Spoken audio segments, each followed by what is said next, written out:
Hello, everyone. Robin Sachs and Lindsay House, a couple of coaches who are bringing you the ABCs of success for 2022. For those of you who have been with us through this year, we are walking through the alphabet letter by letter. And today we are on the letter V. So we're going to talk about some success words that start with V. Hi, Lindsay. How are you? Good. Hi, Robin. Good, good. Hey, by the way, how's your accountability stuff going? That's an awesome program. Good. Yes, I feel like the holidays, and you probably get going with this too with clients, but the holidays just bring their own circumstances, their own need for accountability because everything that we have set out to do, the chaos of the holidays just kind of our priority list just starts shifting. So it's really making sure that everybody keeps our intentions right at the top, of that priority list, not letting the holidays derail us. I don't want any of us coming out in December going, "Ugh, I wish I would have," or "I'm so mad that I fill in the blank." So hopefully people keep listening to us right now, Robin, and they can stay motivated and stay on track all the way through till January. Cool, cool. If you have not yet checked out what Lindsay is doing with accountability right now, you need to go check that out. She'll talk about that maybe at the end, tell you where to go check that out. But that actually lends itself to the first V I'm going to throw out there, which has to do with victories. And in particular, small victories. It's so easy on autopilot, which no judgment, just awareness. We're all usually on, unless we're making a point to be intentional, which isn't always easy when we're going from thing to thing in life.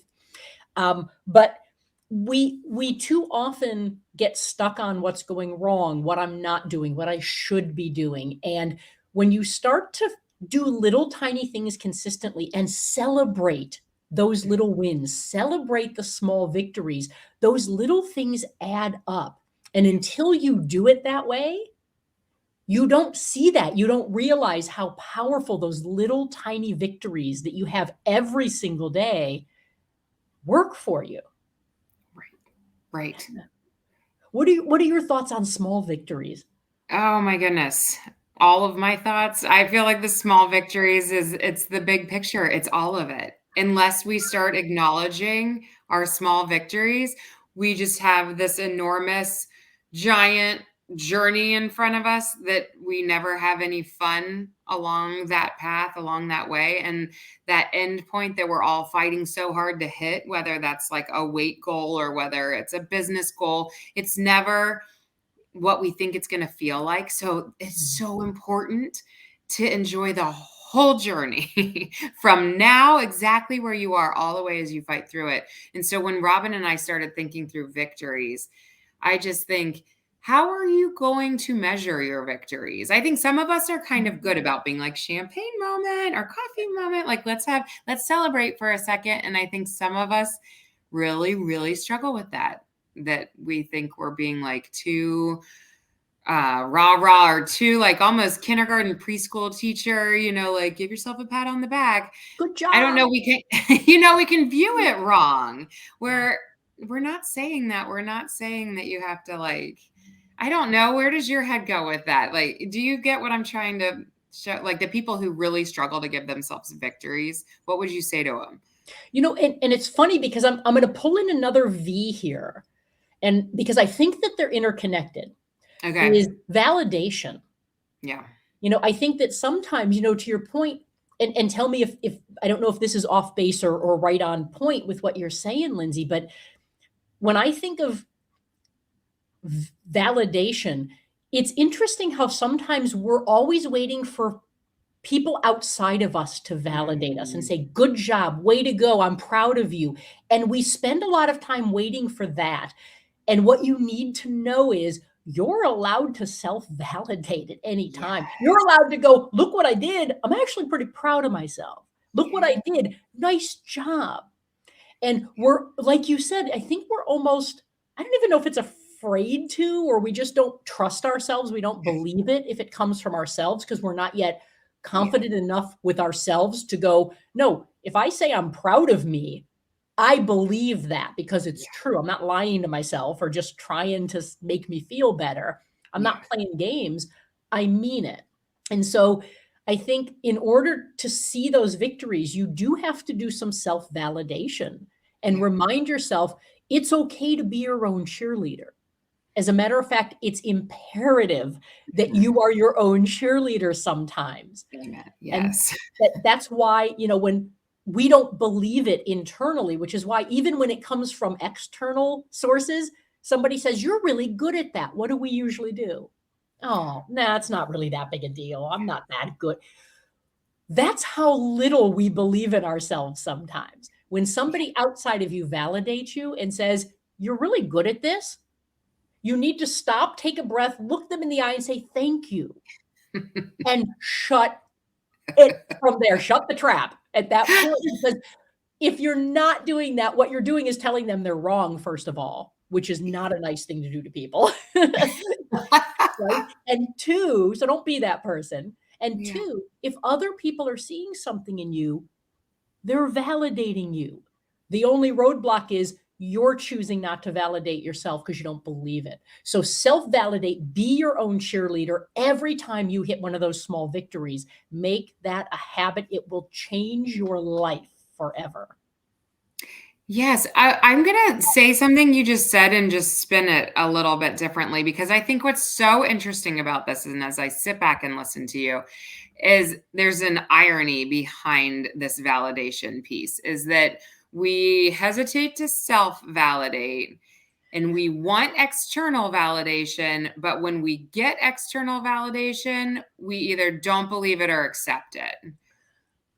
So then if we're not ultimately working on accepting any form of validation, then we're never celebrating, right? We're never seeing any of the positives happening. So it's almost like even with the external validation, we don't need to seek out all this external, but like you said, when it comes, accept it. Absorb it, embrace Yes. it, believe Yes, it. it's a hallelujah moment, like, "Thank you." It's so hard, and that's one of Robin and I's homework assignments for you today, is to say, "Thank you." I don't care if it's as simple as, like, something that you've cooked maybe over the holidays that somebody says, "This is delicious. Thank you." Not, "Thank you, but." I feel like we always follow this up with, "Oh, thank you, but."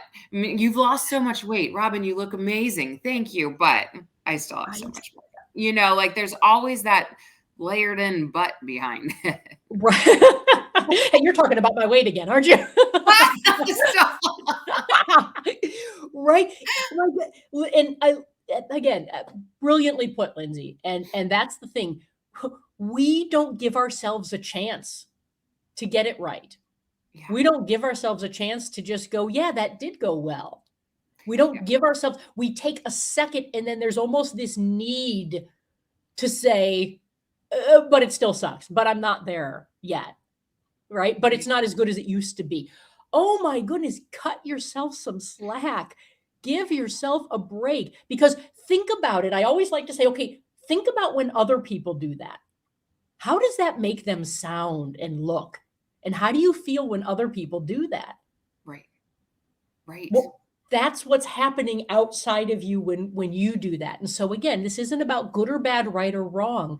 This is all about there are opportunities you have every single moment of every single day to celebrate the victories, to just accept the feedback you're getting, right? Accept when people validate you and for their sake say thank you, right? Don't tell them they're wrong by coming up with a different story. The yes, but, the dreaded yes, but, right? Mhm. Yeah, And, part of that kind of big picture is if this is where I am on my path and here's where I started and here's where I want to go, if I'm here, if all you do is look forward and say, look how far I have to go. I'm nowhere close to my goal still. I can't believe I still have all that. You have got to sometimes look backwards and go, look how far I've come. Look how much I've accomplished. Holy cow. That's one of the few times I will allow people to look backwards because there's not a whole lot back there that you need. Stay out of the past. Go back there to remind yourself how you got to where you are now. And then say, if I just keep doing what I'm doing, I'll get to where I want to go. That's all I have to do. So don't keep looking forward. Occasionally look back and then get right back in the present moment and say, let me just keep doing what's working. Yeah. And then don't worry about the future and the past so much. Stay here and keep doing. You're doing Yes. great. And validate yourself so you can celebrate the small victories. Yeah, and I think, and last thing, and then I'll close this out, but I feel like we're role models at all times. We never know whose eyeballs are watching. And for, if this helps from like a mom standpoint, to think that your kids are watching you with the accepting of a compliment, accepting of a thank you with no buts behind it. And you know what, if it's not a kid thing, it can just be a friend thing. I feel like there's been times where I've watched somebody just graciously accept a compliment.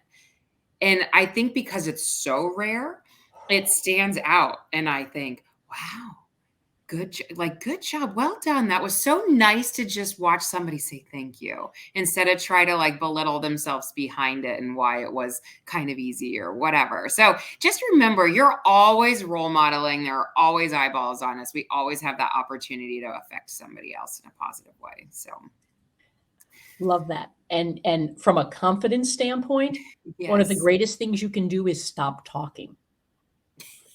A lot of times we think we're going to build our presence or be seen as more knowledgeable, more confident, more capable, more whatever by adding to it and proving something. The most confident thing in the world is to sit back and stop talking. Oh, and I'm so bad at that. I mean, my kids would be like, "Oh, well, then you are not And doing you this know, well." and the reason is because there's power in silence. There's Yes. power in the pause, right? And Mhm. we all do this. We all catch ourselves doing this. Start to pay attention to those people who do take compliments, right? Someone validates them and they say, "Thank you so much." Or even add to it, "Thank you so much for noticing. I've been working on that." Yeah. Yeah. And then stop. And to your point, Lindsay, see what the silence that follows that instead of an excuse or another reason or a but or a let me knock my self-esteem down because I don't like that you just built me up. I better knock myself back down. I'm comfortable there. Yeah. Think about how that looks and feels from an outsider. And then if you like how it looks and feels, begin to validate yourself and give yourself permission to say thank you when others validate you too. It's a superpower. It Oh, really it's is. yeah. So, and you know what? I think, and this can kind of take us out because it goes along with victories and validation. A lot of times we're very general with things and we don't get down to the details and get really clear on things. And I would say this is a great vague. Mhm. When we're just vague about any of the things we're doing or what does constitute a victory or not, or what does validation look like or not, it's not a general thing. It's something fairly specific. And so if we stop being vague about things, Mhm. we can get a lot more clarity and it becomes easier to recognize those moments when they come. So, Lindsay, can I throw vague to you and see where your mind goes? Yes, and I loved how you were just stating this. Like my brain just goes, it just everybody's victory or whatever we're trying to not be vague on is very individualized. And Mhm. that's I think the vague part almost comes from like chasing somebody else's goals or like not really understanding where we're getting our victories or how we're setting our goals because they're not our own. And so when we're not vague, it can get a little scary because we have to actually understand what we want and what will bring us joy, which is hard, right? And so one of the places that my brain goes with this when I talk to clients about goal setting, and Robin had mentioned this, I ran a November accountability group, and I'm going to do this in December too. It's just a week. Everybody sets goals or sets intentions, sometimes if that word feels better. And then we just work at it for a week to build momentum for the next week that carries you through the month. It's interesting when we set goals is how quickly we can see vague. We can even feel like we're not trying to be vague. We can set a goal like I'm going to work out more this week. I'm going to run this week and I'm going to go to the gym. And it's like, okay, that sounds awesome, but we have to go like one step further. Are you saying you're going to do that twice this week or 3 times this week? Because if we don't put the numbers behind it, then we don't know if if it was like a yes, I accomplished it, or no, I didn't accomplish it. And I think that's the best way to see if we're being vague or not, is to really be able to say, after I state a want or an intention, can I say, yes, I've completed it the way that I have stated it? So like when we do goal setting, it's called SMART goal setting, and you set like measurable time. Where is my brain going with this? My S. Yeah. What is it? The specific? Is it specific? Specific, thank you. Specific, measurable, attainable, relatable, and time measured. So like there's a very like specific way to set goals. And I think even Robin, do you feel this way even with like confidence coaching and with mindset training? Is there specificity with that and how you talk about it? Absolutely. You know, the number one thing, like I'll give you an example.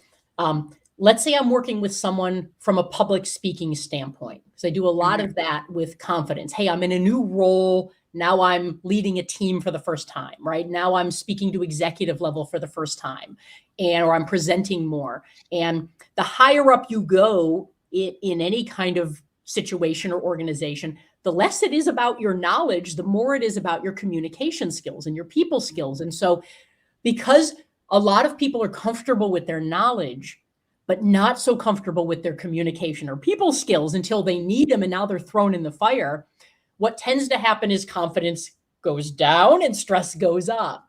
And so we need to figure out how to balance that back out and use your stress as your friend and be able to bump your confidence when you do need to do that. And one of the very first things with a client like that I have them do is take their phone, set it up somewhere, or at their laptop, sit and put the camera on, and you need to record yourself talking for a couple of minutes. And then you need to watch it. And the reason we do that is how you think you're showing up in your head is drastically different than how you're showing up, what everyone else is seeing and what everyone else is hearing.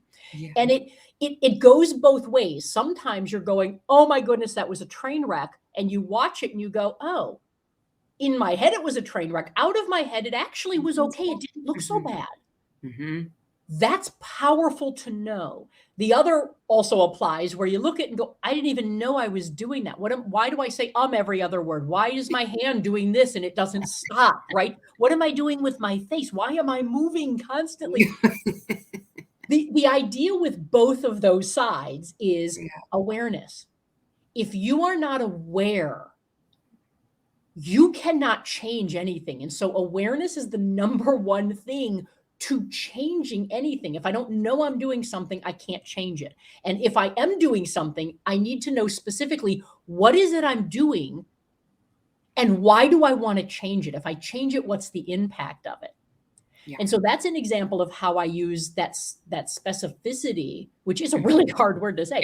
Specificity. I had to stop and think, you've got to get specific. You've got to get clear, because you can't just say, I just want to be more confident and less stressed when I speak.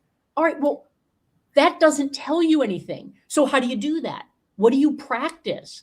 What do you need to be aware of? You might be doing things that accomplish that already that you might not even realize, because in your head, you're saying, I'm not.